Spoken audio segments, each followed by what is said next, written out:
Part 2 of the Same Place Opponent preview of the Bears Talk Underground is brought to you by SeatGeek. Let SeatGeek take the confusion out of your ticket buying experience. Instead of shopping all over the internet looking for the best deals, let SeatGeek do the work for you. Their app scans the entire internet for the best deals to your favorite game, concert, show, and even rates them on a scale of 0 to 10 to let you know if you're getting the best bang for your buck. Green dot means the great deals, yellow dots, good deals, red dots, not so good. Use promo code ACAA as in Armchair All-Americans at checkout to receive $20 off your first purchase. So what are you waiting for? That's promo code. Use promo code ACAA as in Armchair All-Americans at checkout to receive $20 off your first purchase. So what are you waiting for? SeatGeek. Life's an event. We have the tickets. And the part 2 of the Same Place Opponents is also brought to you by MyBookie. Between their in-game live betting, endless props, and fantasy sports wagers, there's something for everybody to get in on at MyBookie. With the best player perks in the sportsbook business, they have been good to us, and we know they'll be good to you. Use the promo code BEARS100 when creating your account, and you'll get a 50% sign-up bonus. Just visit mybookie.ag and use the promo code BEARS100. Laying down $100, now you've got $150. That's MyBookie. MyBookie.ag, promo code BEARS100. MyBookie, you play, you win, you get paid.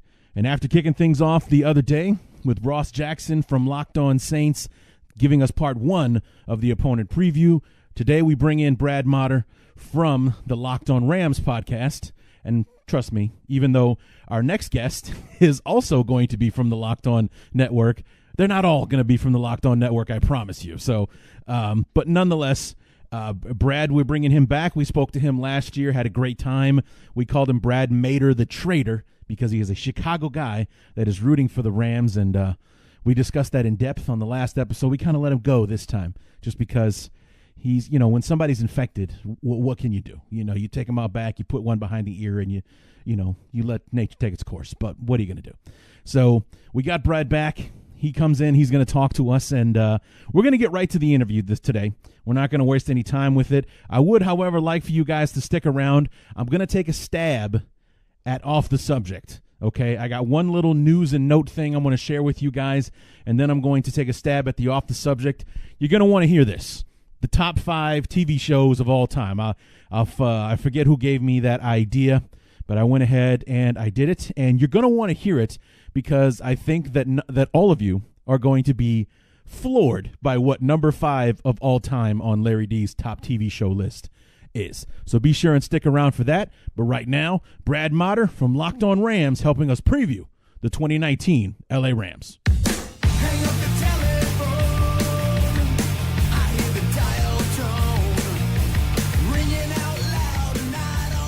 The second half of our Same Place Opponent preview has us visiting the Los Angeles Rams, and this year the Bears will head out to L.A.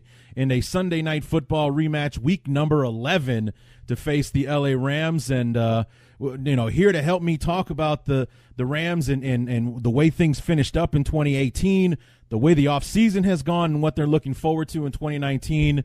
Let me get his name right this time because I made a joke out of his name last year because he told me he was a Chicago guy that now roots for the Rams, so I called him Brad Mader, the traitor, and it's actually Brad Motter is his name. That is the way it's pronounced. He didn't correct me. God bless him. Brad, welcome back to the show, man. Yeah, man, you got a rhyming nickname with the second name that I hear all the time in my life. So my nickname was Mater almost through half of high school and into college because my buddy kept calling me that. So it felt right, and you nicknamed it, man, and it made me laugh. I couldn't correct you. So it is Motter, but Brad Mader, the traitor. I think my brother appreciates that one, being a Bears fan. Nice.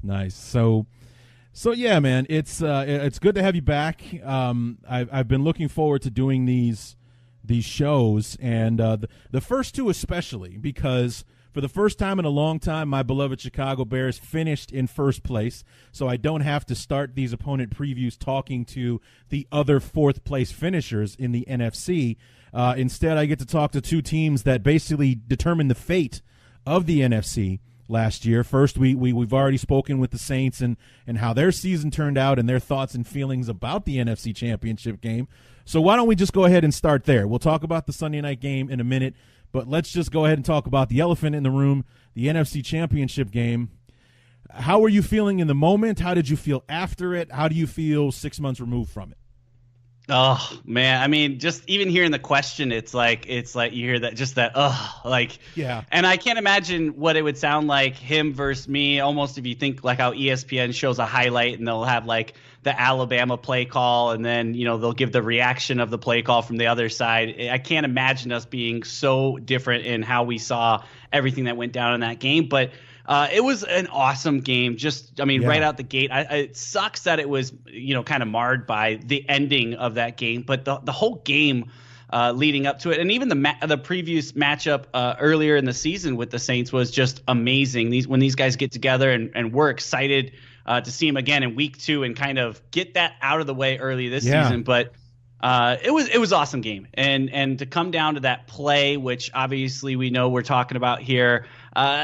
I've talked about it so much at this point. I'm by far over it because, at the end of the day, it's not the fans' job. It's not the Rams' job. This isn't like a high school pickup game outside, the gym where, offense calls fouls and defense calls violations and things like that. It's not the case. So it wasn't called. Should it have been? Yeah, sure. Yeah. Why not? Should have Drew Brees, should they have run the ball a couple times to keep the clock moving? Should they have stopped us on defense? Let's say they score a touchdown there, and we do have a little bit more time, maybe a minute and something. And now Jared Goff, instead of just having to get in field goal range, they start doing things differently, comes down and scores a touchdown. I mean, you can look at it so many different ways. And when you start to play the what-if game, especially in the NFL, no one has fun with that, especially when you're on the losing side. Sorry, Saints fans. But it happened. And then as I look at it, it went into overtime. Yes, it could have all changed right there, but it didn't, right? And then Drew Brees got the ball. You thought – the coin flip gods were going to say, hey, not today. We're not going out like this. We're going to give Drew Brees the ball.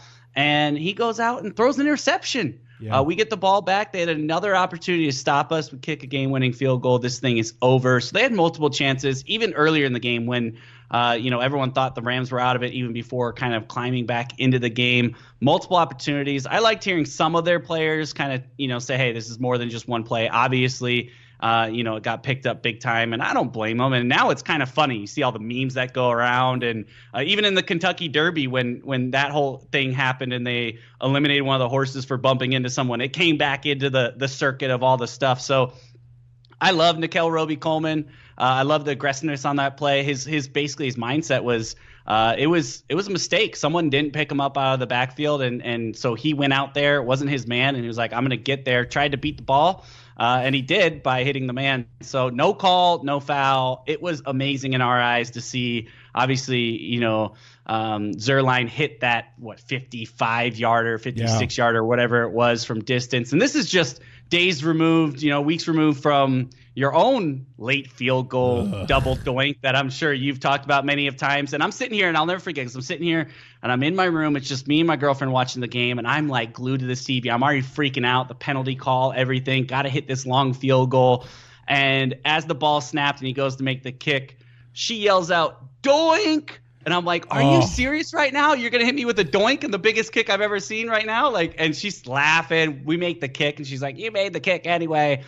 She had a great time with it. I was freaking out, sweating. And next thing you know, we're jumping around. We're going to the Super Bowl. And that's where you want to end the story, because it didn't get much prettier for the Rams after that. Kind of a flop in the Super Bowl. But, man, that game with the Saints, I mean, it's the one outside of the Bears game, which I think is – going to be exciting. We'll talk about it a little bit later here on the podcast. But, I mean, week 2, when they come into town, out into L.A. with all the offseason drama of that call, the Super Bowl, having to sit and watch us in the Super Bowl. I can't imagine how much they want to come out and beat us. But at the same time, Rams fans, the organization, I can't imagine how bad they want to beat the Saints, quote unquote, fair, to go out there and just whoop their butt, even though if it's in the regular season or not. I mean, both those teams are going to be so juiced up, and even talking about it, I get juiced up right now.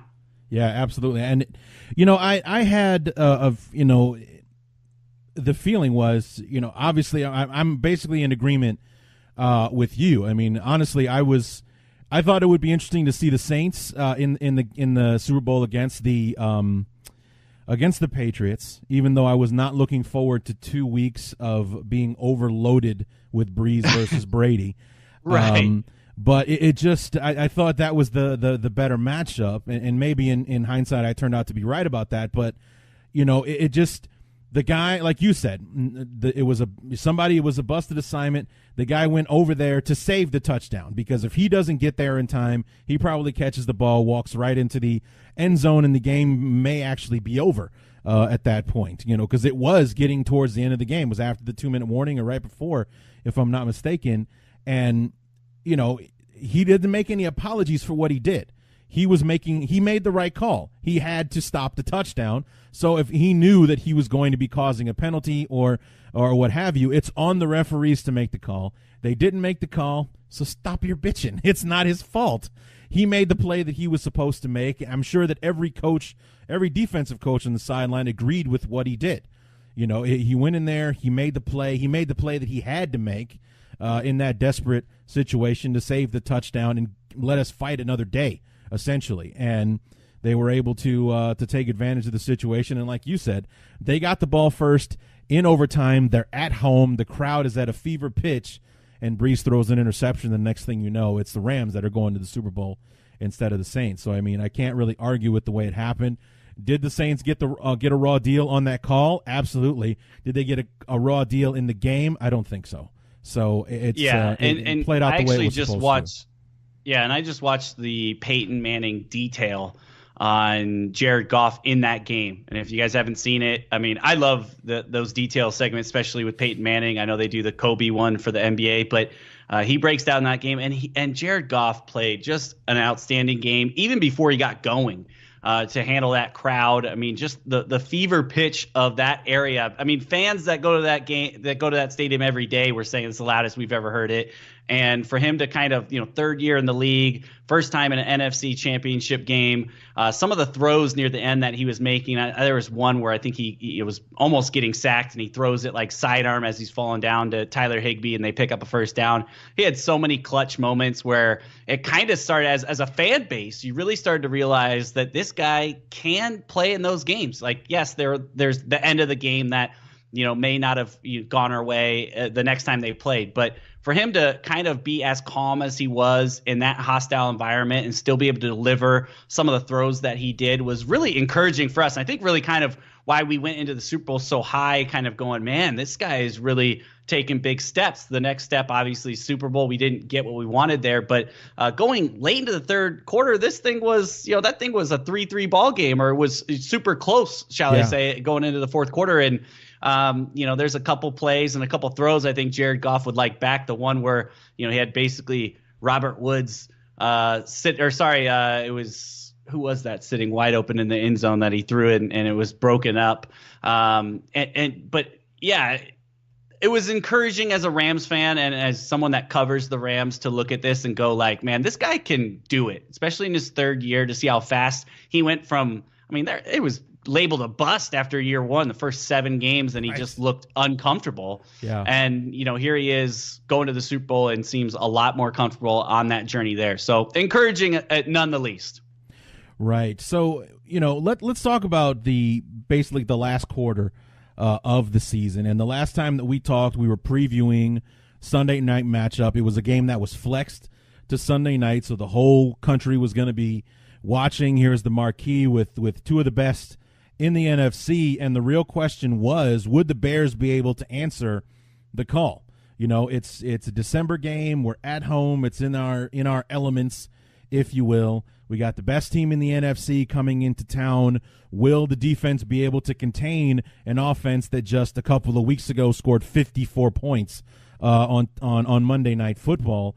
And I got to be honest with you, man. Obviously, I was thrilled with the result, but that was not the game that I saw happening on Sunday Night Football. Oh, yeah, me neither. And, you talk about just the, few weeks before that, 54-51 versus Kansas City Chiefs, a game that I actually watched in Mexico because I thought the game was going to be in Mexico. Right. And I was down there, and it ended up being about 2 miles from my house. So I don't want to bring up some old stuff, but I'm still upset about that. Right. Thanks a lot. I think it was a Shakira concert that ruined the floor is what they're all blaming. So, but no, when you come into that game, we come off, week 12 was a bye week. We're coming off that 10-1.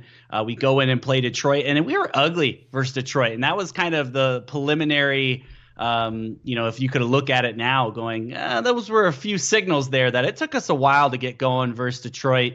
And they seem to have a game plan that almost kind of transitioned over the next few weeks as we saw the Bears and Philadelphia, and we're just able to get under Jared Goff's skin and make him uncomfortable. Then obviously we go into that matchup you talked about, which week 14, Rams come in 11-2, high confidence, 11-1 with a lot of confidence, and they just couldn't get it going. It was almost that game and the Super Bowl look a lot alike. Very uncomfortable Jared Goff.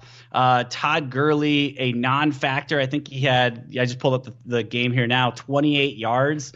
Jared Goff, 180 in the air. And the defense did as much as they could to hold us in, which surprising. Our defense at times, like we said 2 weeks before, gave up 50 points. So they were never the point that we had to lean on. We were almost walking into arena wherever we're at and going, okay, Goff's going to put up, 28, 30 points, and defense just got to hold under that. Right. And it was kind of flip the script that game. But you know what? The Bears hung in and made the plays. Trubisky looked, good enough that game and really kind of looked like the better quarterback for sure.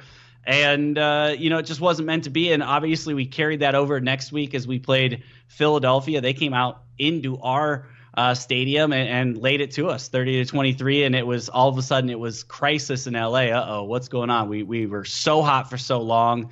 Thankfully, we finished with Arizona and San Francisco to just cruise into the playoffs.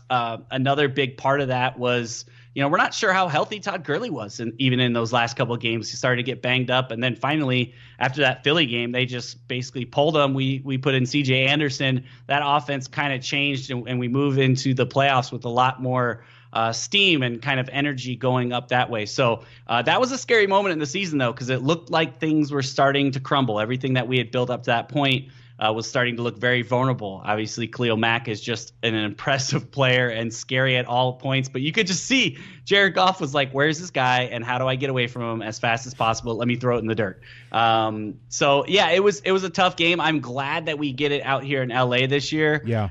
Hopefully we'll see a little bit different, a little bit more relaxed Jared Goff now that he's seen the Bears have a better understanding of maybe what they're going to do. But, man, that matchup last year at one point was kind of going, what's our playoff picture going to look like? Are we going to be, like the year before, getting a home game? And, we lost the Atlanta Falcons. This year we had the Dallas Cowboys. Just those games leading up to that had us all really nervous in that game. And thankfully we made it out and made it all the way to the Super Bowl. But needless to say, I was really scared to see Chicago win in the playoffs and in some way have to see that team again because we did not match up well last year with them. Yeah, and that was the mindset that I had going into the game. There were two things, like if you had to play the Saints or the Rams, who would you prefer to play as the Bears? And I said all along it's got to be the Rams because with our defense, I think we can slow them down, and with their defense, I think we can outscore them.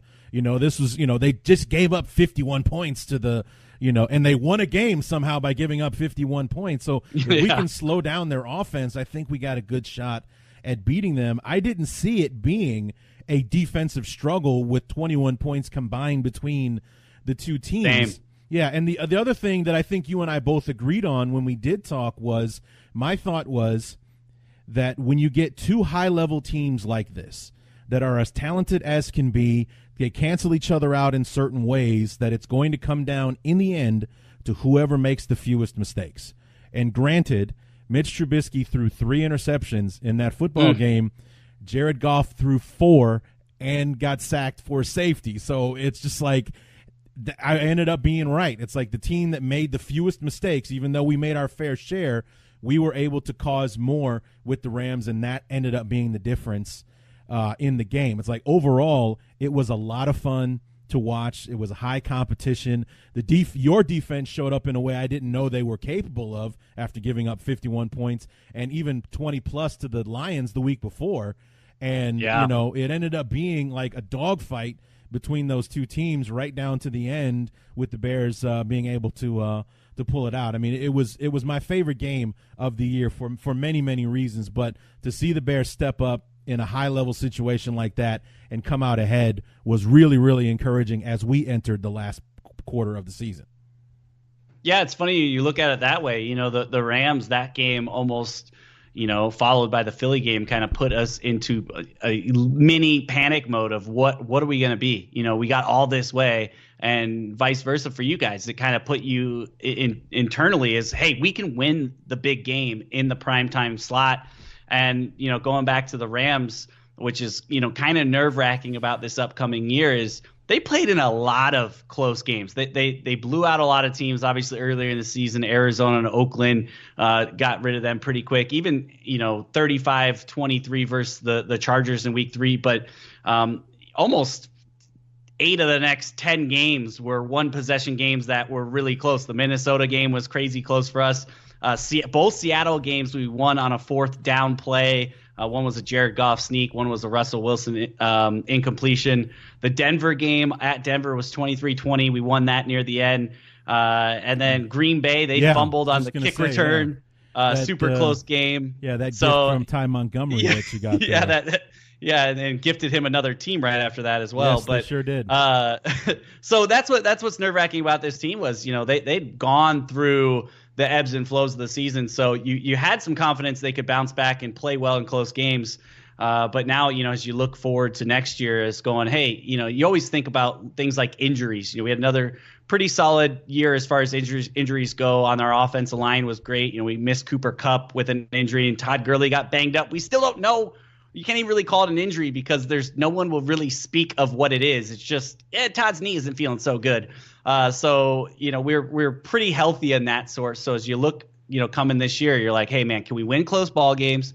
Can we stay healthy? Can the ball bounce our way? And all those things kind of have to go right. And that's what makes the NFL so interesting is from year to year. I mean, look at us now talking about the Browns and how they're going to compete for their division and things like that. So how fast we can turn. I mean, the Rams before McVay got there were a 4-win team. Yeah. And now all of a sudden they're expected to win the NFC West. They're expected to be contenders in the NFC. And it's crazy how things change so fast in the NFL. Well, I mean, look at us. We were a 5-win team before Matt Nagy comes in. We win 12 games the first season. You know what? It is insane, quite frankly. And I've talked about this a couple of times on the podcast. It is insane, the parallels between the Bears and the Rams. So we talked about all the parallels that were last year, how we were hoping the 2018 Bears could be the 2017, a repeat of the 2017 Rams, and that's essentially what we got. But here's the funny part, okay? The Bears, they won their division, same as the Rams did in year 1 under McVay, but got a wild card spot, lost a home playoff game to the defending NFC champion. Oh, crazy. Now granted, they were also the Super Bowl champion for us, but nonetheless, we lost a home game to the defending NFC champion, and our efforts, having given up our first and second round pick, also gave us the 87th pick in the draft as our first choice in the following draft. That's crazy. I was like, this is bananas how this keeps happening like this. So did this mean we're going to make it all the way to the Super Bowl? I mean, I hope that's true. That would be awesome if the parallels just kept rolling along. Obviously, I hope we figure out a way to win. But, if we keep, following the path of the Rams, I'm hoping it leads to where it led you guys last year. But it's like, it is crazy how the pattern has repeated itself, how we wanted the Bears to be, the McVay Rams, and we've basically been following you guys move for move a year behind so far. Yeah, and you're right. Do everything, copy that piece of paper all the way up to the Super Bowl, and you guys should be fine. But that's kind of those steps, and it's crazy. I know from living out in Chicago as well is that media, those fans, those expectations turn real quick. Yeah. You start to look back at the days of when you were really good and how those expectations come back so fast. So there will be expectations to, win the division again and to make it to the playoffs. And then, obviously break through that barrier of winning a playoff game. And if you do that, especially on how the Bears line up and how this thing could play out, if you get a bye, you get a win. Next thing you know, you're one victory away from the Super. It's crazy with the NFL playoffs how fast it can escalate, and all of a sudden you're in the Super Bowl. It's just a couple wins if you put yourself in the position right, and that's what makes our matchup this coming year even more interesting. Is Week 11.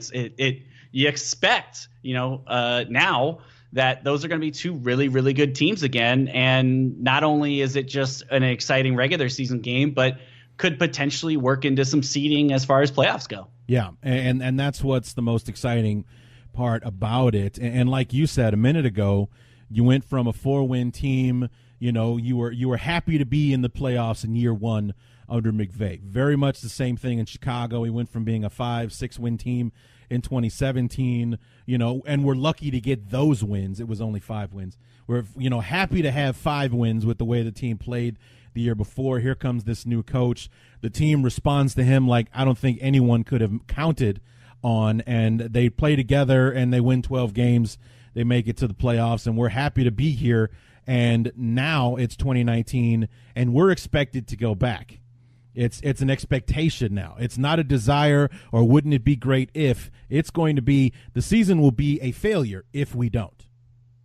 Yeah, the good thing in kind of speaking from watching this Rams team deal with this last year, kind of coming off that 11-win season, making it to the playoffs, and how fast the expectations changed with McVay and what he built in that culture in such a short period of time. I was actually just watching something on the Bengals, who just took one of our coaches and now are running away, and kind of talking about how the culture changed in the last 4 months.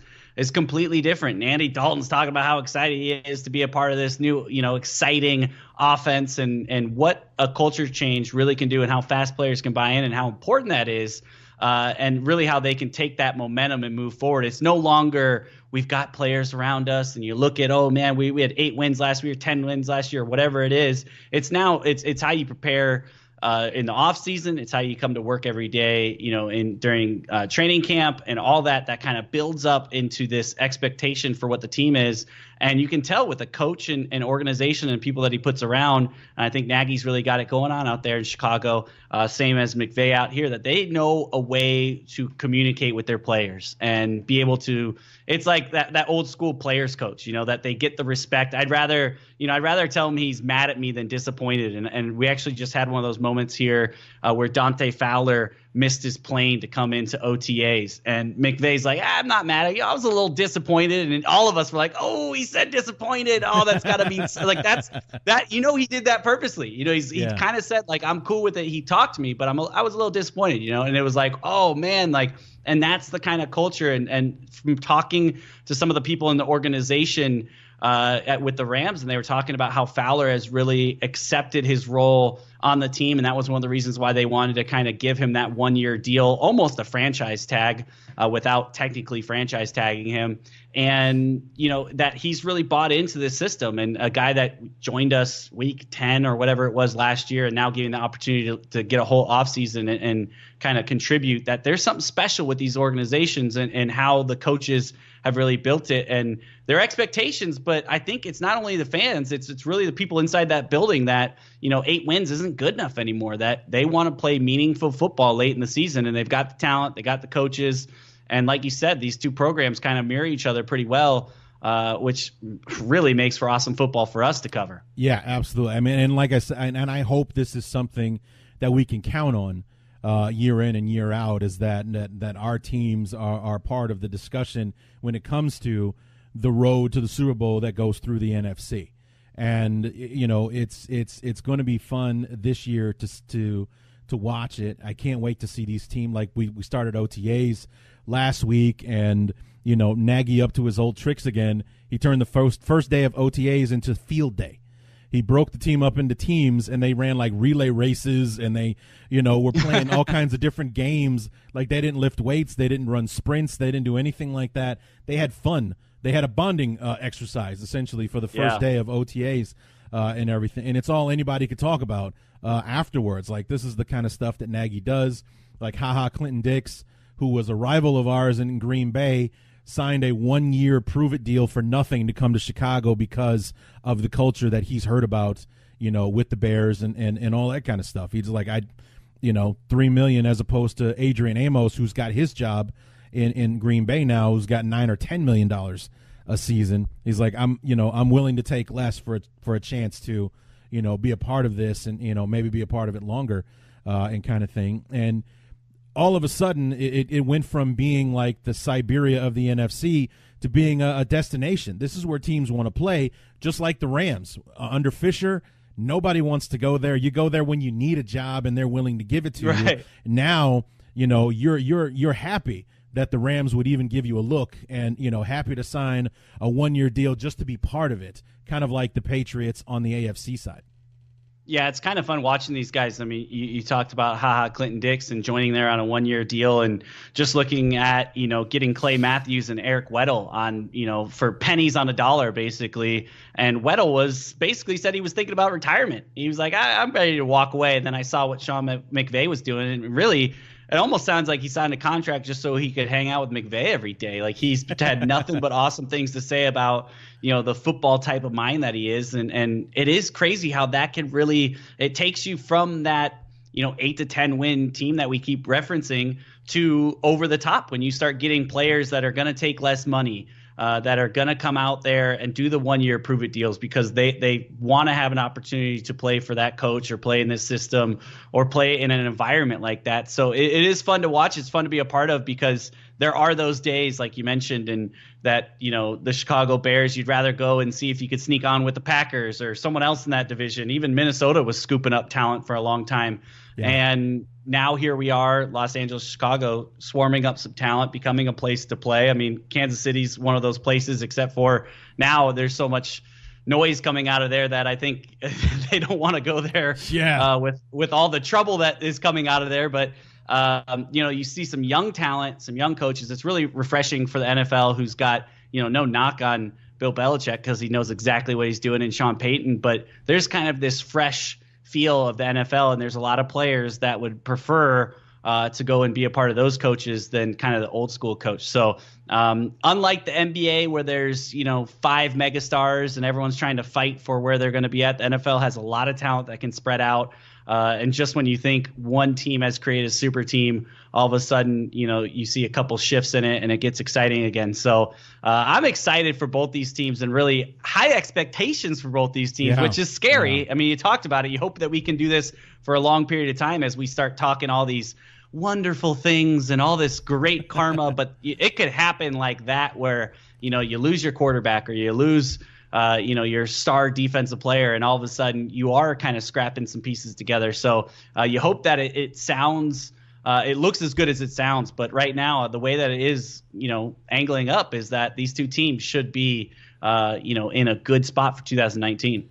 Yeah, and it's going to be really interesting to watch, and I can't wait to see it all unfold. So, I mean, you touched upon Eric Weddle, Clay Matthews, coming in and being part of the team. You also got Blake Bortles, the quarterback from Jacksonville that was hated, beloved, and then hated like they couldn't wait to get him out of town.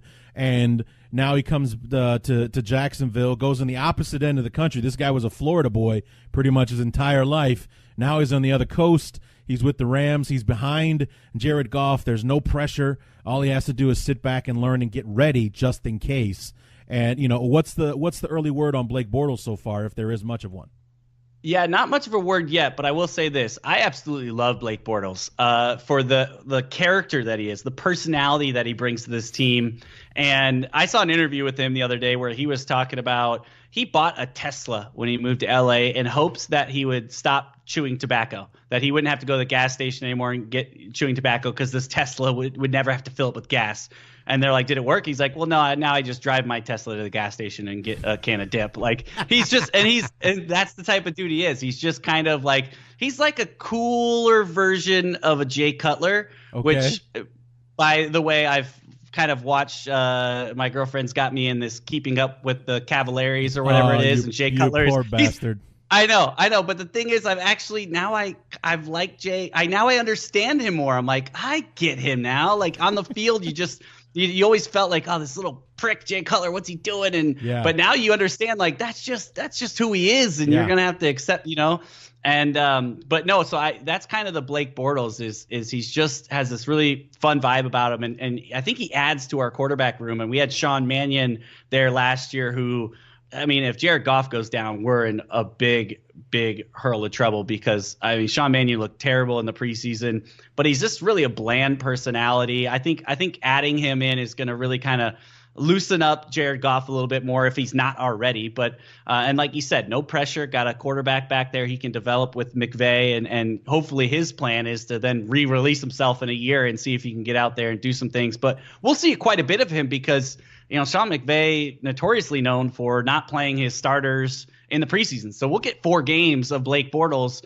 and maybe he lights it up and gets people excited, and can potentially sit back there and learn. And if Jared Goff goes down, I finally feel comfortable with who we got back there as a quarterback. McVay was just talking about him yesterday, about how people don't give him enough credit for his football IQ, and kind of a football junkie to the game, and how much he loves the game, and how much he can see things on the field and talk about them, both with Jared and Sean McVay. So I'm excited about him. Obviously, we don't expect him to really hopefully ever have to contribute other than the preseason, and maybe in weeks 16 and 17, when we're hopefully wrapping it up and protecting some players there. But I do like what he brings to the room. He's a fun personality. He's got some experience. He's a starter in this league. You mentioned he was hated. He was the GOAT, and then he was hated again. And so to kind of be able to, share some of that wisdom with Jared Goff if things start going wrong, and hey man, this is going to happen in your career, and you got to ignore all this and that. So I like the veteran leadership, and I think it's a perfect fit. Another 1 year deal guy that's coming in, and again, shouldn't have to contribute much, but I think adding to this 53-man roster really is going to bring something. Yeah, and one of the pitfalls of success, especially in the NFL, is that other teams start picking apart at your guys. And you lost Mark Barron, and Ndamukong Suh left. C.J. Anderson's in Detroit now.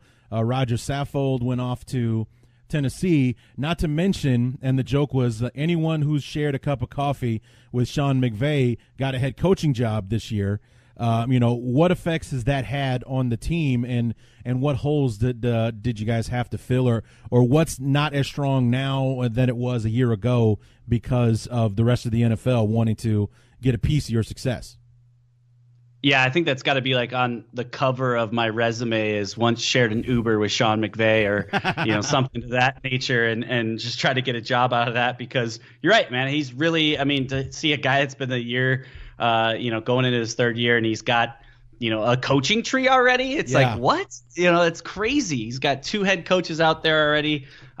People are taking offensive coordinator jobs left and right. So, yeah, I mean, he's definitely something special. And you talk about the pieces that left, and it's one of those things when you get up to the top, people start plucking your guys, as you mentioned. But looking at that, some of those names that you mentioned, Mark Barron was probably overpaid and was more of a cap casualty for us, that we just couldn't do it anymore.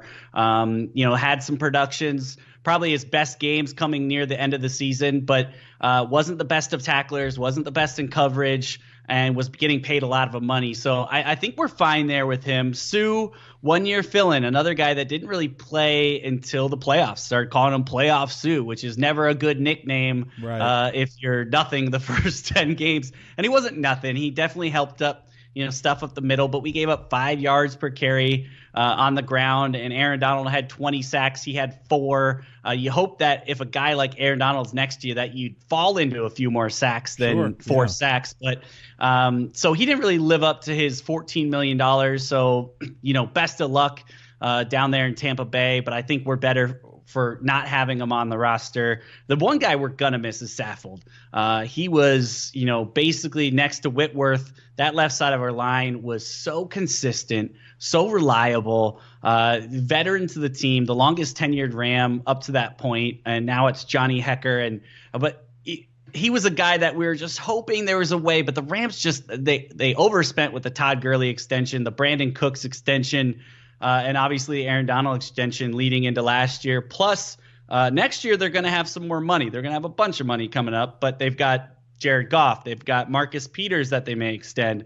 What to do with Talib. So they've got some other people to pay. It just wasn't in the cards. Austin Blythe played out of his mind and played himself into a starting position. We drafted a couple guys, Note Boom, last year that they are really high on. So they're kind of expecting him to be kind of a plug and play guy there. So they felt comfortable with where we were going in that direction. We drafted a couple more guys this year in the later rounds for kind of almost a safety net. I feel like what they did with Note Boom last year, get him some experience. There's some injuries, move it up. But that's what scares me. If there's some injuries on that O-line, it's a lot of young guys. Obviously, another guy, Sullivan, is our center, is no longer there. We got rid of him. So we've got Brian Allen, second-year guy, same thing, sat behind them. So a couple young guys. If injuries happen or they don't play up to expectation, that's what this Rams team was built on, was that 11 personnel, keep everyone tight, run the ball, work play action, but be able to run out of that formation and throw out of that formation. And if we can't run the ball, especially with a potential Todd Gurley knee issue, we traded up in the third round to get a running back who we're all really excited about, who is, in my eyes, more of just adding another weapon for Sean McVay to have. But if he has to be, for some reason, more of a full-time back, this thing could go sideways starting from that O-line. But of the people that left, other than Saffold, I think – we feel okay with everyone that kind of went. Obviously, you have a roster and you go to the Super Bowl and you want to bring as many guys back as possible. But when you're paying, guys like Aaron Donald so much money, it's tough to keep a lot of those guys that were on one-year deals. And you got to pick and choose. They picked Fowler, the younger version, outside rush instead of going with Sue, older on the inside. And I agree with that. So everything that they've done, and that's one of the things in this organization, is you listen to the Rams Nation out here, and every move, people are debating and, we need Sue back, or how can we win games without Saffold? Trust the process, man. Les Snead and Sean McVay, they've drafted amazing over the last couple of years. I mean, grabbing guys like John Johnson in the third round, Cooper Kupp in the third round. I'm just really excited about what they've done in that process. And you kind of just have to trust those guys and what they're doing and working the money and giving it to the people that they really want around a long time, a.k.a. Aaron Donald, and probably saving money for Jared Goff. But I think we're in the good. But it is tough to see some of those guys walk. Saffold's probably going to be the toughest. Yeah, like I said, it's one of those things that comes with success, is that everybody wants to get any piece of it that they can, whether it be your coaching staff, some of your key players, but as you said, the front office, Les Snead, Sean McVay have done their work in the offseason and in the draft, much like, again, another parallel, Ryan Pace with his drafting.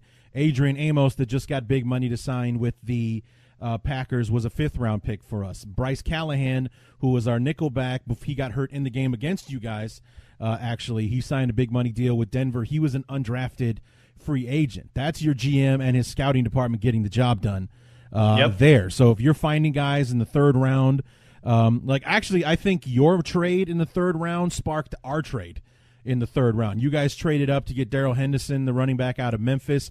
3 picks later, we trade up to get David Montgomery out of Iowa State to make sure that we got our guy before there was a, you guys started the run on running backs, because there was another back taken just after Montgomery at 74. The Buffalo Bills selected somebody right after we did at 73. So your trade, here we go. It's the running backs are going to start going now, and everything like that.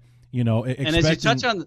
Go ahead. And as you touch on the draft, want to talk about it really briefly, but talking about how they gathered that, Les Snead, his whole game plan, coming in, I think he had 6 picks. He had 1 first rounder. We didn't have a second. We didn't pick again until the third. His goal was, how many picks can I get inside the top 100? And he was able to parlay that into 4 picks, moved up, got the guy. You talked about starting that run. I think that's why we moved back, and they finally came up and aggressive, and people were like, why are they moving up to get, this running back? And, what's going on with Todd Gurley? And it was like, well, that was the play. When who is, who's drafting around you, what people are looking at, what they're looking for, and when they're going to start to fall, they finally, very passive and moving back, and finally went up and got the guy, which we're really excited about. Looking and talking a lot of draft people, was high on the draft board as far as running back goes. So it is fun to watch. I mean, the draft, they've made such a spectacle out of it now, and it's really fun to watch day one, day two. But for a Rams fan, they're pretty boring because every time they get up on the clock, they're trading back. And you're like, oh man, like can we participate in this draft? But at the end of the day, we're really excited about the guys that they got. Taylor Rapp, another guy that fell. The Rams got them with their first pick in the second round, and we're ecstatic to get him. And David Long, another guy, cornerback out of Michigan, another guy that I think I saw a stat that said he only gave up 18 completions his whole college career at Michigan. 18, that's it. This guy was a monster. People stopped throwing his way. So really excited even about this draft class and what they did. Not so many impact players this year because they're going to sit behind Marcus Peters, Aqib Talib, Eric Weddle, John Johnson in that secondary. But guys that, in certain packages contribute. And also it makes you feel better if Talib retires or they decide to pass on a long-term for Marcus Peters, that you got a guy like David Long that can step in, and a guy that they really think can, kind of be the next level of these guys moving forward. So you mentioned the draft there, and it kind of got me all excited again, because not the most exciting draft, but when you look at it as a whole, they did a great job. And same with Pace over there with the Bears, being able to put together, obviously, you guys move on Howard and, get some picks there, and then really create some players you can be excited about. Yeah, I mean, and it was very exciting. And like you said, kind of a boring draft. As much fun as the draft has become as a televised event, and just like you said, an absolute spectacle. As a KISS fan, it looked like KISS put on the draft. You got light screens, you got laser shows, you got televisions, and all that kind of stuff. Everything was just this overblown production thing. It's just like the draft may not be fun to watch, but it sure as hell's fun to look at least. Jesus Christ. Right. Look at this stage that they put together, and they got half a million people. Half a million people in the streets. Showed up. Yeah, it was awesome. And I can't wait to see what it's going to be like in Vegas next year. I can't even imagine the madness that's going to ensue out there. I think I might have to go out there. That's a 3.5-hour drive for me. So I think that's worth going and checking out. I got my mom just moved out there, out in the suburbs out there, so I got a place to stay. And if it's going to look like that, but who knows? I mean, again, the Rams haven't picked in the first round since they picked Jared Goff. So day one's probably, I'll be at the poker table throwing down money because I know we ain't picking. Right. Well, it's the other thing was my draft guy that I have year in and year out.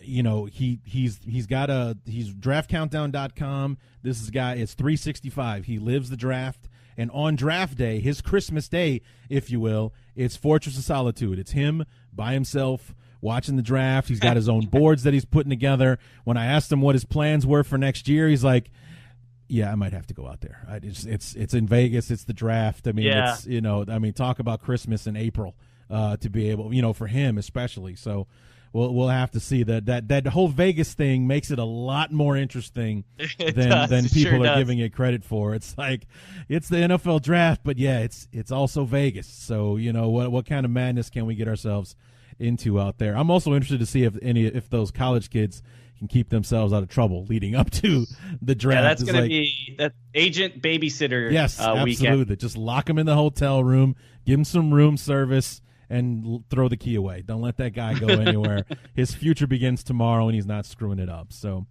looking forward to the 2019 season. What are some of the storylines that as you follow the team that you're kind of looking forward to? Like, what questions are you looking to be answered in 2019? Yeah, I think we touched on it a little bit earlier, but it's got to be, what's this O-line look like? Week 6, where are they at as far as working together? Where are they at health-wise? Do we have the same type of push off the line? Is Todd Gurley, getting those yards, those big gaps that he got last year? That offense line was so important to us last year. And we've got 2 new guys at 2 big key positions at left guard and center right next to each other. You'd like to maybe space them out a little bit, but not going to happen. Those guys are going to have to work together. That's going to be a big question mark. Cooper Kupp returning. Can he be the Cooper Kupp that we saw him starting to be last year, where he was on pace for 80 catches and close to 1,000 yards? All signs are pointing that he's recovered amazing so far. He's out at OTAs, running around. People are really excited. They have to almost slow him down in typical, prime elite fashion. Yeah. Always wanted to do more. But how those three, Cooks, Woods, and Kupp, how they come back together. They were a three-headed monster at the wide receiver position. And then Todd Gurley, obviously big question. What's going on with the knee? Can he do 15 carries a game? Is that okay? Are we looking at less? Is he going to start the season? Are they going to come out and tell us something when it gets closer? They've been very vague. They just keep saying we like the progress and we're really excited about what Todd Gurley's up to so far. It's like the very cliche answer right now. So big question marks around him and what he can be. He was close to an MVP candidate last year as you could get. Before he kind of faded at the end of the year. So if we can get anything up to that would be awesome. What's Darrell Henderson going to be like as far as putting him in the mix, giving another weapon to McVay? He's great at receiving the football, put him in the slot. The Rams were big on that jet sweep last year, even if they don't give it to him, having another guy to fake it to. And then on the offense, I think the last question for us is really the tight ends, Tyler Higbee, Gerald Everett. McVay was a tight ends coach. He did wonders in Washington with the tight ends there. We just haven't seen it yet here in LA. Obviously, we've got weapons all over, so maybe I'm just being greedy at this point, but I'd love to see him work the tight ends a little bit more and figure that out, because Tyler Higbee with Jared Goff, they're going to be approaching the end of their rookie contract. So, is this a guy that we say goodbye to after this year, or is this a guy that it's interesting. We've got three guys from undrafted free agents that are tight ends in camp right now. So obviously it's a position that they're trying to figure out what they're doing with as well. And then on the defense side of the ball, a lot of rookie guys, a lot of young guys, shall I say, stepping up. Ibukum got a lot of playing time last year, but Sebastian Joseph Day is going to be big for us this year. John Franklin Meyer on the edge. We're expecting a lot out of him. Obo Okoronkwo, he was injured all last year, a guy out of Oklahoma that fell in the draft. He was kind of projected around a third-round guy, fell to the fifth due to a foot injury. We sat him all last year, but the guy is a stud as far as getting to the quarterback and just a tackle machine. So finally you get to see him. Dante Fowler, is he legit or not? We gave him a one-year deal, high expectations for him. And then our secondary, Talib and Peters playing together for a full season. Talib was injured for about 8 games last year. So, really trying to see what those guys can do together, and how does Eric Weddle fit into the mix. So the weird thing is there's tons of questions. And I didn't even mention Micah Kaiser, who's our, getting bumped into a starting linebacker who played maybe all of 6 snaps last year at linebacker. And now he's going to be in a starting position. So lots of question marks on the defense. Does Clay Matthews still got it? Those type of things. So, the good thing is, you look at Jared Goff, we feel very comfortable with. Sean McVay, feel extremely comfortable with. The wide receivers, you feel good. So the offense, you feel like somehow we'll still be able to keep it moving forward. Aaron Donald on the other side, that's all you need to say, right? The guy is a monster. If you got Aaron Donald on the field, your defense should be doing okay. So as good as we feel, and the expectations I talked earlier about, going back to, winning hopefully our 3rd NFC West in a row, there's a lot of questions here on young guys, and we talked about drafting late in the round and feeling confident in our GMs and finding those decisions. Is now they got to go out there and play and prove us to sound like smart guys, or it's going to come back and go, oh, crap, we should have kept a couple of those veteran guys that we said were too expensive. Yeah, it's those are good problems to have. I mean, when you have an Aaron Donald who is worth every single penny that he's costing you, just like we have Khalil Mack. If 52's on the field, we feel good about what's happening out there. If 99 is out there, then you guys are in pretty good shape, no matter who the other 10 guys might happen to be. Not only because he's that good, but because he makes the other 10 guys want to be as good as him. It's just something about adding Khalil Mack to our defense last year that elevated what was already a pretty good defense to begin with. He comes along, has that bananas game against Green Bay week 1, literally off the street. And after that, we were off to the races. That was so cool. It really was. I really just wish we could have won that game, but yeah, it went down the way it did. It turned out to be a blessing in disguise, so we'll take it for what it was. But it's another one of the parallels between the Bears and the Rams. We have that special guy on the defensive side that seems to elevate everyone around him, no matter who it is, worth every penny that we're playing with. That's the number one and number two richest guy, defensive player in the league right now. And I don't know anyone else in the league who's worthy of the money that those guys are demanding at this point. And, they're worth it for what they do on the field and what they get out of everyone else around them. So like I said, those are good problems to have, trying to figure out how you're going to afford your team and keep that guy as well, because you have to keep that guy. Right. Yeah, no, I agree with you. And those guys became, 1 and 2 richest guys almost within a week, within days. Within days. It was crazy. Yeah, like Donald signed on Thursday, and we got Khalil Mack on Saturday and signed him the day after that. So the Rams were like, thank God we got this done before they did, because we would end up paying. That deal would have been stretched out another couple days to be like, I want to be. I don't think Aaron Donald was really that greedy when it came to it, but his agent might have been. Yeah, right. Well, Brad, this has been fun. I'm so glad that we were able to get you on and to talk about the Rams. It's one of those teams that I am looking forward to seeing how they can do this season. We talked last year about how there's kind of this renaissance with young quarterbacks and the teams that are being built around them, and we saw a lot of success out of those teams in 2018. The Bears, the Rams, the Texans, the Chiefs, and then out of nowhere, the Browns, with Mayfield, Baker. I couldn't think of his first name. Mayfield, and him coming along, and Josh Allen actually had a pretty decent season for Buffalo. It's like the young guard is emerging, and our teams represent a couple of those young guys, and I'm excited to see where these teams are going this year. Yeah, same here. I appreciate you having me on. I look forward to chatting with you again around week 11 and talking some smack, and hopefully we've got a couple really good teams to set up that week 11 matchup out here in LA. And if you make it out here, let me know. We'll grab a beer and we'll talk some crap in person, because I think that's going to be a great matchup, and that could be like we mentioned, is the pathway to the NFC comes between one of those two teams. Obviously, the Saints are still in the mix there, but that's the cream of the crop right there. Should be a fun matchup.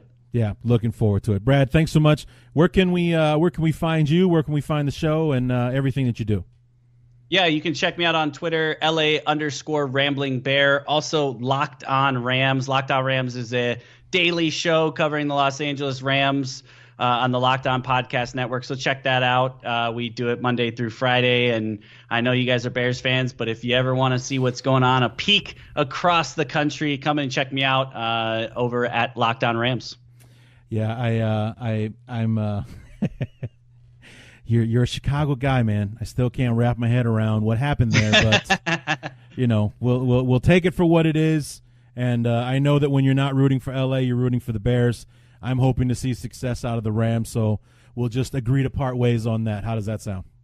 There you go. I'm still a Cubs fan. I still got that. There you go. Yeah. That will be our unifying we can still thing. Bond. Yeah. I don't know what the hell's going on with their bullpen these days, but what are you going to do? So yeah, me neither. I just had a birthday. I was actually just in Chicago, went to Wrigley Field and got a brand new Baez jersey, and we sat. There was that 15-inning game in the rain earlier that was my birthday, and we sat there, and about right after the 9th inning, everyone looked frozen. I was like, "You guys want to stay for one more inning?" My dad's like, "We're going home," and we drove an hour and a half back to the suburbs, and the game was still on. So we didn't miss much, but yeah, it was fun. I missed the city of Chicago, so go Cubs. We'll settle there. All right, that's good. Brad Mader, Brad Mader.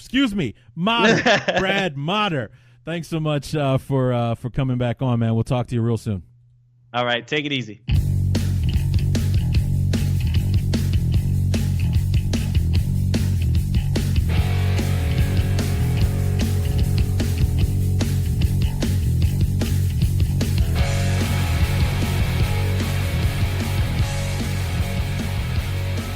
Brad Mader from Locked On Rams and the Locked On Podcast Network. Had a great time talking to him. Great time talking to Ross Jackson and him. Brad hooked me up with Ross, and it's like I said when speaking to Ross the other day. One of the great things about doing this podcast is networking with the other people, and even though you might not share allegiances, and I know I talk about this a lot, but it really is one of my favorite things about doing a podcast and being part of the podcast community is finding these other people, the like-minded individuals, if you will. So in this society where everything is about division and picking a side and all that kind of stuff, it's nice to know that even though I disagree with who I'm rooting for with these guys, that we find the common ground, that the love that we have for our teams is enough for us to respect and enjoy each other's company. So thanks to Ross and Brad. Now that we're done with our same place opponents, we'll be moving on to the AFC West. And he told me his name is your boy Q. Your boy Q from Locked On Raiders will be joining us this week to preview the 2019 Raiders, and I'm sure that we might talk about the Khalil Mack trade and what it was like on the other side from the Raiders' perspective. Was he shaking his head as much as we were with the whole John Gruden thing, talking about finding pass rushers is tough after you traded arguably one of the best pass rushers in the league away, and you had one. You just decided to get rid of him, and how he feels about the trade, his thoughts on whether or not that one article about the analytics saying that the Raiders have already won the trade, and how he feels about that, and so much more. I'm sure it's going to be an interesting conversation talking about the Raiders and how he feels about the future. Is he optimistic? Is he guardedly optimistic? And so on. So look out for me and your boy Q from Locked On Raiders to talk about the Raiders, and I think I'll be dropping that one on Wednesday, Thursday at the latest. So just keep your eye on the Twitter feed at BTU_Larry and the Facebook page. Just search Bears Talk Underground and you will find us. So real quick, got one news and note thing, and then we'll move on to the, I'm sure, what will be the most talked about thing on this episode is my top 5 TV shows list. So hopefully you're still with us. Before we get to that, the quick news and notes thing was over the weekend there was a possible leak of the Bears' new throwback uniform. They're going to be formally announcing it on Friday, I believe, June 7th, to kick off the 100th anniversary celebration weekend that's taking place this weekend in Chicago. Unfortunately, I will not be in town or be attending the event, but if you're going, enjoy. Take lots of pictures, post them on the Bears Talk Underground page. I'd love to see them, so feel free to do that. But it was a possible leak, and I think it was somebody taking pictures of a shipment that was at Dick's Sporting Goods, I think somewhere in suburban Chicago. And it was a Khalil Mack jersey. It was a white, so away jersey, and it had it had blue and orange stripes over the shoulder. It was modeled after the 1936 uniform, and I thought it looked really cool, actually. It was just plain navy blue, like varsity numbers, like the blocky style numbers that you see. And I'm sure those would be like dark blue bottoms and things like that. The picture that I saw of the player in 1936, he had horizontal striped socks.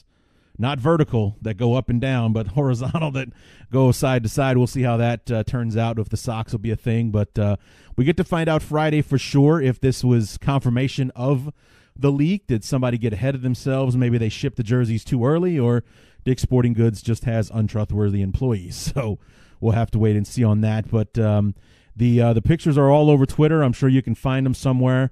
Or if you want to get a taste of it, if you search the history on the Bears Talk Underground page, I believe there is a picture of the player from back then. I think somebody posted, like, wouldn't it be cool if the old throwback uniforms look like this? And it looks like that's what they went ahead and went with, or at least that's the model that's closest to what we saw in the leak. So we'll find out for sure on Friday the 7th what the new throwback uniform is. I think the Bears are only going to wear it once this year, probably at a home game, but we'll have to wait and see on that. So now we're going to take a stab at this off the subject thing, see how you guys like it. Someone had the suggestion that I do top 5 TV shows of all time, or like a favorite TV show time of all time list the other day when I was asking for off the subject ideas. And let me see if I can pull it up real quick to see if I can give credit where credit is due on the TV show idea. Paul Rogers, best TV series ever. He says The Sopranos is his number 1, The Wired or Game of Thrones, or maybe one you like more. So Paul Rogers, thank you for the idea. If you have ideas, feel free to throw them at me. We got a few others. My dad wants me to talk about first-time hunting stories. We'll see about that. And my good friend Eric McCubbin wants me to talk about stories from when we used to work together at the old Jumers Casino. I don't know if you guys will enjoy those stories because you won't know a single person in them. So we'll think about that. But nonetheless, top 5 TV shows. I narrowed it down of all time according to yours truly, Larry D. And you guys are going to love number 5. Are you sitting down? I hope you're sitting down. If you're not sitting or standing, or if you are standing, please sit down. Number 5, all time on the list, Dawson's Creek. That's right, Dawson's Creek, the show from the WB back in the day. Dawson's Creek. Let me explain, okay? Please stop screaming. It's all right. I'm here. It's okay. I survived. Here's what happened. Years ago, during the summer before they started doing like summer TV schedules and things like that, the summer was filled with reruns, so no one was really watching TV. Well, one day I walk into my sister's bedroom. She is watching something on television. I walk in and ask her what she's watching. She says Dawson's Creek. Now, I had never seen it before. I had only heard about the show, and I had already, heard it was one of these teeny bopper shows and blah, blah, blah, and all the rest of that stuff. So I'm like, oh, geez. But I'm bored, so I sit down. I got nothing else to do. And I start watching. And then Katie Holmes comes on. Oh, she's cute. Who's that? And so she tells me. And then Michelle Williams comes on. Oh, another cutie. Who's this? And she tells me. This goes on for weeks. And so it went on from the point where I was like, what is this garbage? To like by the end of the summer when they're wrapping up like season or replaying season 2 or whatever it was, it goes from this is the most ridiculous garbage. What teenagers on the planet talk like this to at the end of the summer? I'm like, why can't Dawson and Joey just work it out? And, I was stuck with it after that. I watched all of the episodes. And here's the criteria for making the list, quite frankly. Even though this was on at a time before DVRs and all that kind of stuff, so if you didn't watch it when it was on, you probably missed it. You could record it, and you could program your VCR to record it, for those of you who still remember that technology. But the shows that are on this list are appointment television, where you build your life around when this particular TV show was on. Now, again, this was on from like 98 to 03, so that was necessary. If you didn't see it when it aired, you missed it. So, but that was one of those shows. There were other stuff. Maybe I could record this, like I recorded Friends or stuff like that. This I never missed. I was scheduled like, hey, we're doing something at Wednesday at 8:00. Like, yeah, that's not gonna work for me, bro. I gotta be at home at 8 because that's when Dawson's Creek comes on, and people would stare at me in the face, and I'm like, what'd I say? So anyway, Dawson's Creek, number 5. Trust me, the list gets better from here. I promise, it gets better from here. Number 4, Sons of Anarchy. Talk about another show. I was late to the party on Sons of Anarchy. Actually, it didn't really grab me right away, like because it was replacing The Shield from FX, and I would see the ads for it, and the promos, the previews and stuff like that. I didn't really get it. I didn't really dig it or whatever the case was, but and I didn't watch it for like the first 5 seasons. And then, but it's like, no matter, without fail, my dad, every year, a couple times a year, would ask me if I was watching Sons of Anarchy. You ever watch Sons of Anarchy? You should check it out. You should watch it. You should watch it. Just check it out.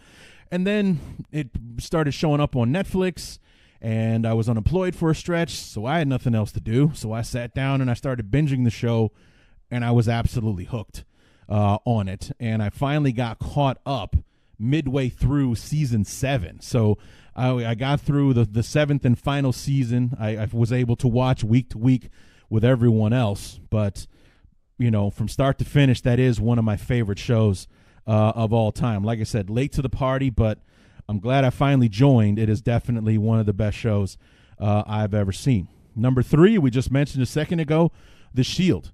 I mean, talk about a show that kind of broke the mold, or at least stepped outside.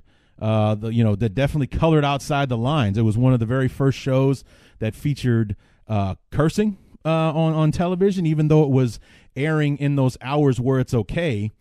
It was only like a shit here and a bitch and, that like that, but you didn't hear like the level and ease that they had it on regular television. So it was basic cable, it's on later and so on. But talk about a cutting edge show with a character in Vic Mackey, the lead character, a dirty cop, but a cop nonetheless. So, he's playing both sides, constantly conflicted, doing the right thing, and then it all starts to fall apart. And definitely one of my favorite series of all time. If I could ever find it on Blu-ray, I would own it, like the series, just so I could have them. It was, and the pilot episode, one of the most shocking endings to a pilot episode I have ever seen. If you haven't seen it, check it out wherever you can. The Shield was on FX. Number 2, Game of Thrones. This is another show that I was late to the party, not as late as I was to Sons of Anarchy, where I started binging just before the final season started airing. But I happened to start binging on that the same time that I was unemployed and binging Sons of Anarchy, of all things. Game of Thrones is kind of my palate cleanser from Sons of Anarchy. I think I had to binge the first 4 seasons of Game of Thrones to get caught up. And, it's one of those, like, it's set in medieval times. You have magic, but you don't. It's kind of like basically it's almost done in a way where you believe something like this could happen, like this world could exist. Everything in the series isn't so fantastic that it's not believable and things like that. But the stories, the wars, the battles, especially when the show got popular and HBO started spending more money on the episodes, like season 2, season 3, then the quality of the show really picked up. And obviously, nobody was really happy with how the 8th and final season went, but overall, it's one of the best television shows of all time and cracks this list at number 2. Now, about number 2 through 5 and the handful of honorable mentions that I'm about to give you here.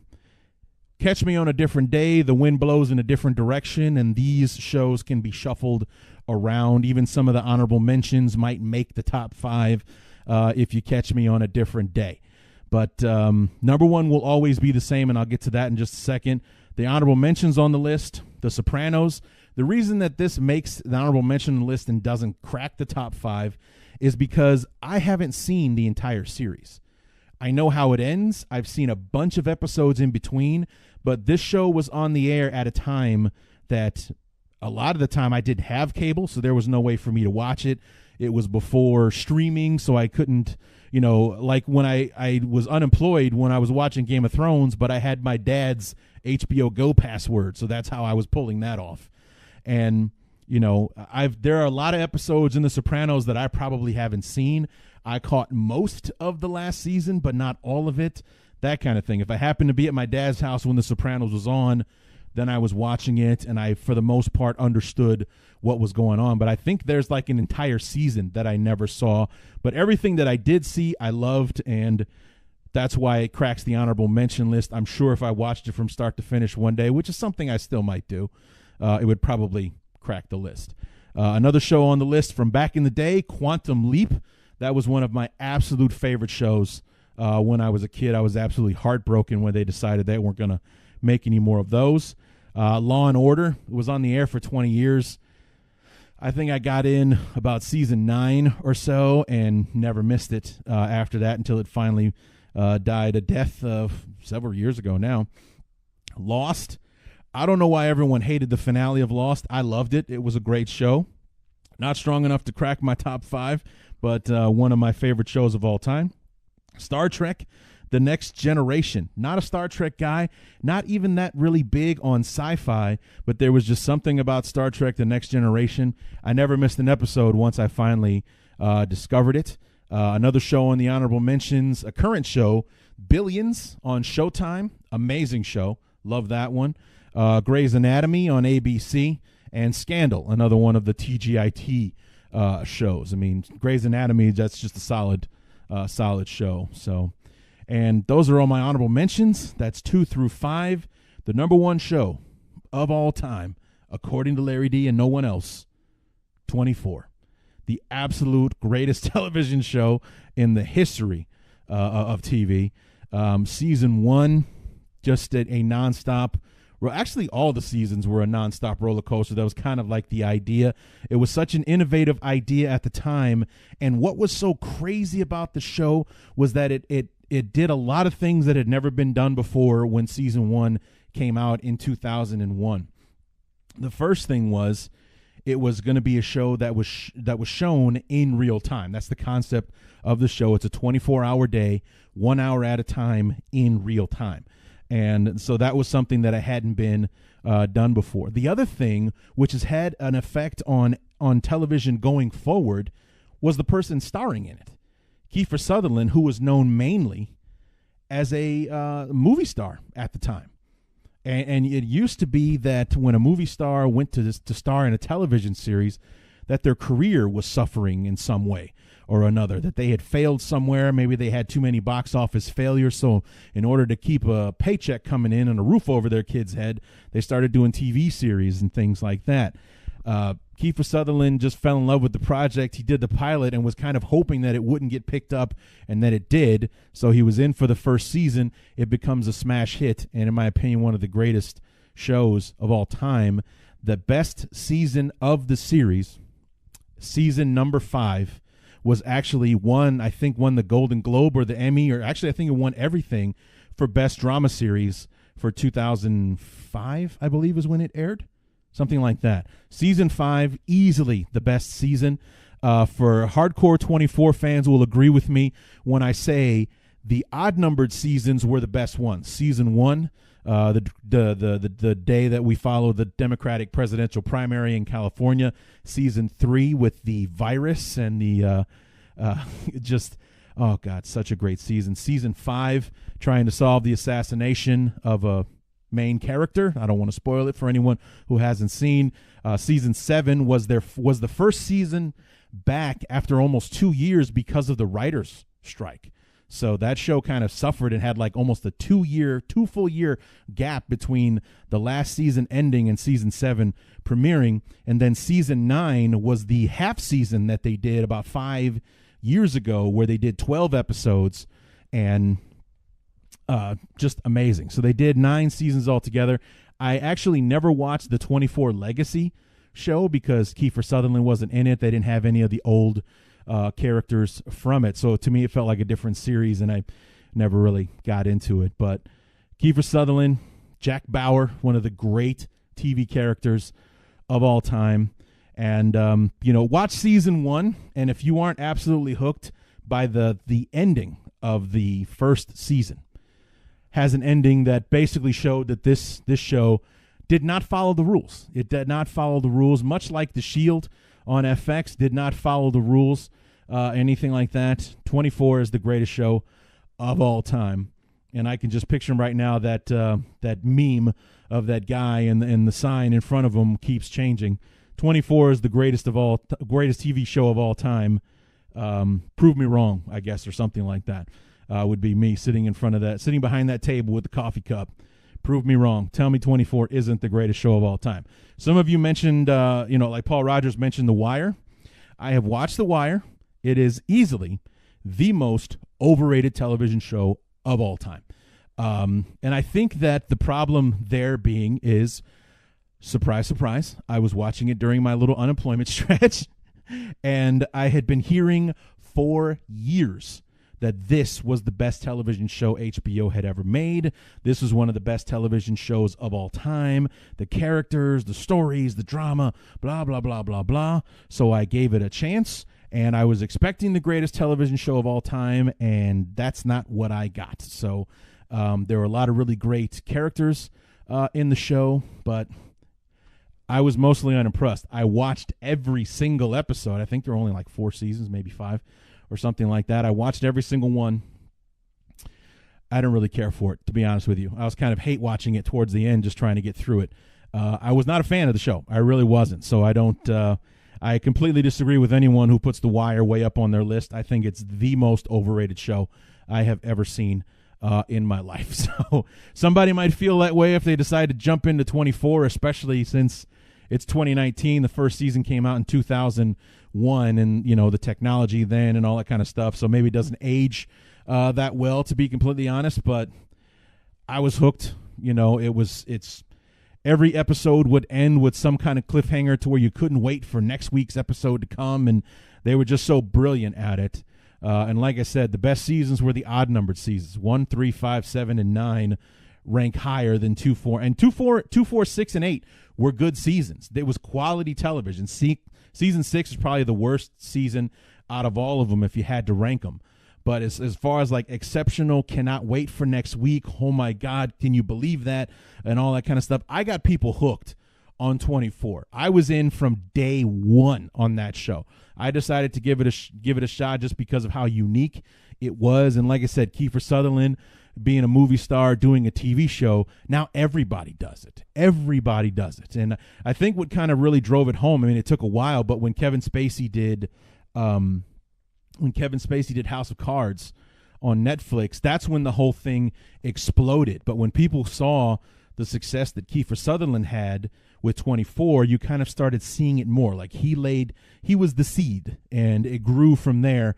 And Kevin Spacey was broke the levee basically, and everything come flooding out. And now everyone does TV and movies, and nobody thinks anything of it anymore. It used to be that if a movie star was doing television, that meant their career was failing or something like that. Now it's just the cost of doing business. You see movie stars doing Netflix shows. You see movie stars doing shows on HBO and Showtime, or doing network shows, those limited things. Like HBO has that series that have like six Oscar nominees and or winners. Little Big Lies. Reese Witherspoon, Meryl Streep is on this season, Nicole Kidman, and so on. And so those are some heavy hitters doing a TV show. But nobody's talking about their careers failing. It's just them doing something different and, exploring the landscape, if you will. So 24 was kind of the show that laid the seed for something like that to be possible. It took a while for that to take hold and for it to become normal, but it was Kiefer Sutherland in 24 that made it a real thing. So speaking of Kiefer Sutherland, if you're looking for a good TV show, check out Designated Survivor. He had 2 seasons on ABC, and ABC canceled it. And I actually just found out, happily, a couple of weeks ago, that Netflix picked it up. And season 3 of Designated Survivor starts this Friday on June 7th. So I'll be damned. We'll be able to see the show go forward from there. Season 3 drops on Friday the 7th. So I'm looking forward to that. So anyway, that was our little off the subject segment. What do you guys think? Did you enjoy it? Should I, could you see yourselves listening to an episode of that ilk during the off season when there's not a whole lot going on in late March, early April, or something like that, or what have you? Let me know. I really do want to hear your feedback on this one. So be sure to get back to me either on Facebook, on Twitter, however you want to get back to me. So really enjoy your feedback. So that is going to do it for the Same Place Opponent episodes. Both of them, we're done. We're moving on to our division shows now. The AFC West is first, and as I stated earlier, your boy Q from Locked On Raiders will be joining me to preview the, I was going to say LA, even though it's going to be LV next year in the Las Vegas Raiders. But right now, they're still the Oakland Raiders, and he will be joining me, and that episode will be dropping on Wednesday, Thursday at the latest. I'm trying to get these spread out because this is dropping on Monday, so I'm trying to give them a couple of days to breathe before I hit you with another one. So Wednesday at the earliest, maybe Wednesday night or first thing Thursday, that kind of thing. So be on the lookout on the back half of this week, and then we'll do the Raiders, the Chargers, the Chiefs. Then we're on the NFC East, and then we're talking about the NFC North. And by the time that we're done for this, we should have about a 2-week window between the last episode about our beloved Chicago Bears and training camp. So this is the ride. Follow me on the ride, and before you know it, we will reach our destination, which is the 2019 season. So come on back later on this week. Your boy Q and myself from Locked On Raiders talking about the Oakland Raiders, kicking off the AFC West preview. And until then, my name is Larry D, and this has been Bears Talk Underground.